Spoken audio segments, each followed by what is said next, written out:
I'm broke, so I need to fight. The UFC is making billions of dollars, but still only paying their fighters 12%. I'm not getting $1 more than I would have if this deal did not happen. This isn't a career. This is an opportunity. I know so many fighters that are living in the Jackson's MMA gym because they can't afford to have their own apartment. And they're UFC fighters. The UFC just signed a $7.7 billion media deal with Paramount Plus. Over the last decade, the company's revenue has grown steadily into the billions. But despite this, fighter pay is still one of the most criticized issues in the sport. So today, we're investigating. Is the UFC fighter pay actually as bad as people say?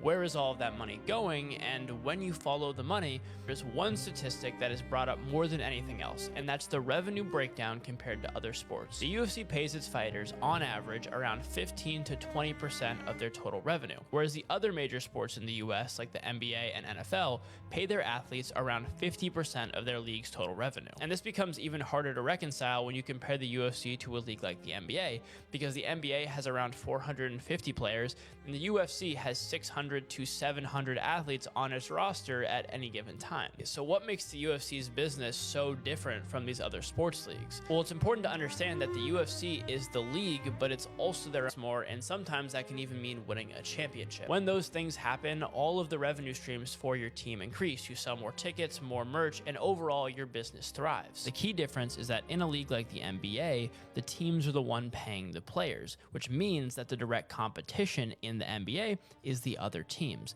However, in the UFC, the team is also the league, and their competition isn't fighters within their own organization, it's other organizations like One Championship or the PFL, which simply don't have enough market share or